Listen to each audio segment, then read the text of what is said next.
if you're moving up in your sport, if you're hitting a new level, if you just graduated to a new level in your sport, how can you change your identity so that you know you belong there? There's a way to do this. And the way to do it is to say to yourself, I'm the kind of person who, fill in the blank. So if you think about the habits of a Major League Baseball player, you tell yourself on a daily basis, I'm the kind of person who does an extra round in the batting cages. I'm the kind of person who gets up earlier to do weight work that my teammates don't do. In whatever sport, who doesn't quit. That you embody the traits and habits of a champion, of a person at that level. And what's interesting is you're going to find that you're already doing most of that stuff. So I'm the kind of person, and you start listing out all the habits of everyone who belongs at this new level you graduated to, and you're going to find that you're already doing all the right stuff. So it's simply a question of telling yourself the truth that yes, you belong at this new level. You're just taking a little bit of time to adjust to it. And if you remind yourself of all the habits that you're already doing, you're going to say to yourself, yes, I'm the kind of person who is a Category 1 cyclist. I'm the kind of person who is playing in the major leagues. I'm the kind of person in the NBA who stays there, right? Who has a long career. And you tell yourself this, and it's not BS, it's actually true.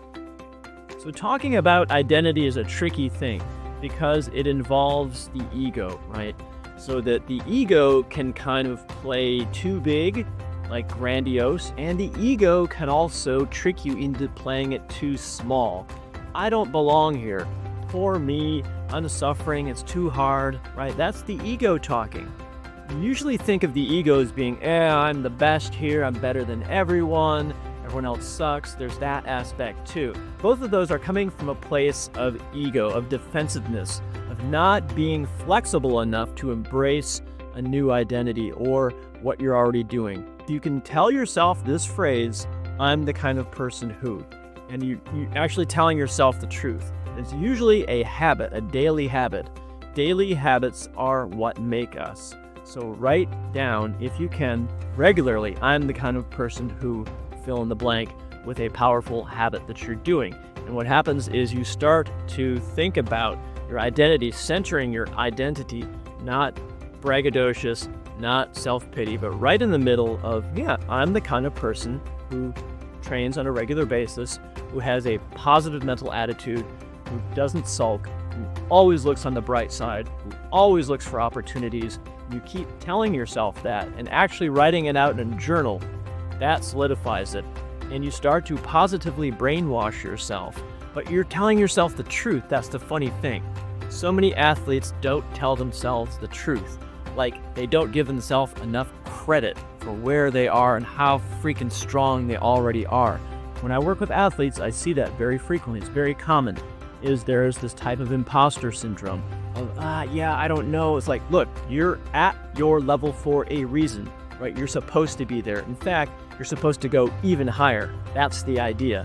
You're just getting started, right? So I also see it with athletes who are kind of bragging and full of themselves. It's an insecurity as they feel insecure actually at that level, just like the athlete who's a little bit timid, but they overcompensate by bragging, but inside they don't really feel they belong there either. So ditch both of those, the bragging part and then like kind of the timid self-pity thing, and just accept that you are where you are for a reason, and write down, I'm the kind of person who, so that you remind yourself of the truth, that yes, you're practicing all these habits, you belong where you are, and in fact, you're going to belong at an even higher level. And when you get up there, the same thing is going to happen. You're going to have a readjustment period. Okay, so it's always about readjustment, centering yourself in the truth, believing in yourself, no BS, just really finally telling yourself the truth of how good you actually are. Thanks for watching.